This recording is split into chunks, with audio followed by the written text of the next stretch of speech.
इससे पहले अयोध्या दौरे पर पहुंचे सीएम योगी ने संभल और बांग्लादेश में हुई हिंसा को लेकर बड़ा बयान दिया। सीएम योगी ने कहा कि संभल और बांग्लादेश में जो हिंसा हुई उसका डीएनए एक ही है। योगी ने विपक्ष पर सवाल उठाते हुए कहा कि कुछ लोग बांटने में लगे।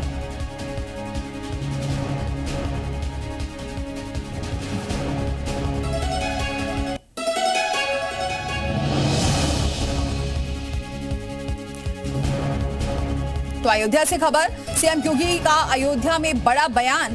सीएम योगी ने कहा कि संभल और बांग्लादेश में हुई हिंसा को लेकर यह बड़ा बयान दिया है।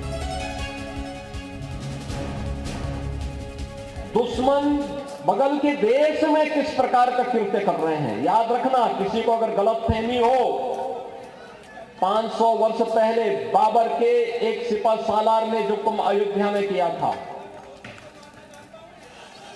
जो काम संभल में किया था, और जो काम आज बांग्लादेश के अंदर हो रहा है, तीनों की प्रकृति, तीनों का डीएनए एक जैसा है। गलतफहमी में मत रहना।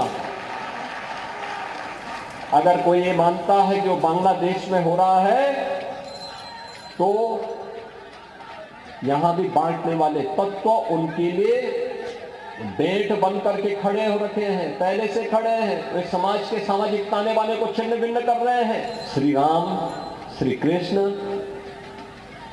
और भगवान शिव के प्रति जब तक इसकी आस्था बनी रहेगी, तब तक भारत का कोई बाल बांका नहीं कर पाएगा।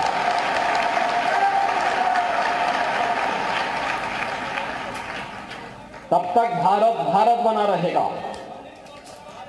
भारत की एकता और अखंडता को तब तक कोई चुनौती नहीं दे पाएगा। और चलिए, बीजेपी प्रवक्ता शरद हमारे साथ जुड़ चुके हैं। बहुत स्वागत है शरद जी। अखिलेश यादव ने भी निशाना साधा है और डीएनए टेस्ट कराने की बात कह डाली है। देखिए, ये तो हम पहले से शुरू से कह रहे हैं कि साहब हम तो 140 करोड़ भारतीयों की बात कर रहे हैं, 25 करोड़ उत्तर प्रदेश के नागरिकों की बात कर रहे हैं।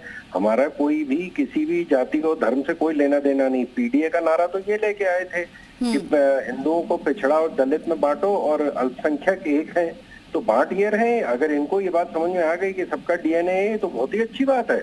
हम तो इतने साल से कह रहे हैं कि सबका डीएनए एक है। हम तो मुसलमानों पे भी क्लेम कर रहे हैं। हमने तो कहा है कि वो हमारे अपने लोग हैं। बांट तो ये रहे, ये कह रहे हैं कि नहीं साहब, संभल में जो हुआ वह हमारे लोगों के साथ हुआ और बहराइच में जो हुआ हमारे लोग नहीं है। यहाँ ये लोग कह रहे हैं कि शहीद का दर्जा देना चाहिए और यहाँ पे 5-5 लाख रुपया इन्होंने दिया, लेकिन बहराइच में जो मिश्रा मरा था उसको तो इन्होंने 1 रुपया नहीं दिया। तो ये को बांट रहे हैं। अगर इनको ये बात समझ में आ गई कि सबका डीएनए ये एक है, तो कम से कम अब ये बात शरद जी, यहाँ सीएम योगी ने भी तो कहा कि विपक्ष पर सवाल उठाया है कि कुछ लोग बांटने में लगे हैं। जी जी बिल्कुल। ये तो आप देखिए कि यूपी एसटीएफ का ट्रेनिंग सेंटर जब लखनऊ में खुलता है तो उससे देश नहीं बढ़ता है, लेकिन जब देवबंद में खुलता है तो देश बढ़ जाता है।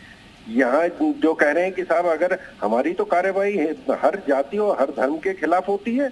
वहाँ अगर हमने विकास दुबे और विजय मिश्रा पे कार्रवाई हुई, तो कानपुर में हमने व्यापारियों के ऊपर कार्रवाई करी जिनसे 300 करोड़ बरामद हुए। हमने हरदोई में कार्रवाई करी जहाँ 6 आतंकी पकड़े गए थे। हमने तो कोई जाति धर्म नहीं देखा। हमने अगर अगड़ों के ऊपर भी कार्रवाई हुई है तो पिछड़ों के ऊपर, लेकिन अगड़ा पिछड़ा देख के नहीं हुई है। हमने उस पे कार्रवाई करी है जो गलत काम कर रहा था उसके साथ वही हुआ जो उसके साथ। लेकिन शरद त्रिवेदी जी, बार बार के अखिलेश यादव सीएम योगी पर ये निशाना साधते हुए बार बार नजर आते हैं कि वो भगवा पहने हैं और उन्हें इस बात की ये जो बातें करते हैं ये शोभा नहीं देती। नहीं, ये तो जो गोल टोपी लगा के इफ्तार पार्टी में जाते हैं तो ये शोभा देता है। लेकिन अगर वो भगवा पहनने जो भारत की वेशभूषा है, ये तो वो वेशभूषा पहनने जिसका भारत से कोई लेना देना नहीं है। गोल टोपी यहाँ कौन लगाता है? ये तो सब विदेश से आई है। अब जो भारतीय मूल के लोग हैं वो तो भारतीय संस्कृति, भारतीय भगवा, भारतीय धर्म, भारतीय धरती से वो प्रेम करते हैं। लेकिन जिनका बांटने का विचार है, जो लोगों को परस्पर विरोधी बनाना चाहते हैं, उनको तो उस सिस्टम को फॉलो करना है जो यहाँ से 3000 किलोमीटर दूर से आया है। तो ये बताए ना कि ये इफ्तार पार्टी में जाते हैं, काफिया गले पे डाल के जाते हैं, गोल टोपी लगा के जाते हैं, तो इनके लिए सब ठीक है। लेकिन योगी जी अगर भगवा पहनते हैं तो उससे देश उठ जाएगा। लेकिन गंगा जमुना संस्कृति जो है वो और सरस्वती जो है वो दोनों तरफ से है, एक तरफ से नहीं है। कि अगर आप एक तरफ में अगर कह रहे हैं कि साहब यहाँ हमारे लोग संभल में मरे हैं, तो बहराइच में जो मरा शरद जी, एक तरफ सीएम योगी तो संभल को लेकर निशाना साध रहे हैं कि दोनों का डीएनए सेम है, बांग्लादेश में जो हो रहा है हिंदुओं पर अत्याचार और जो संभल में हुआ, लेकिन अखिलेश यादव भी बार बार बीजेपी पर निशाना साध रहे हैं कि जो कुछ हुआ है कहीं ना कहीं बीजेपी के इशारे पर हुआ है। देखिए, वहां का प्रशासन जो है वो चीख चीख के कह रहा है कि किसी भी पुलिस की कार्रवाई से किसी को कोई चोट नहीं लगी है, कोई हताहत नहीं हुआ है। जिस तरह के हथियार पुलिस के पास थे, अगर वो कार्रवाई करती तो एक भी व्यक्ति जिंदा नहीं लौटता।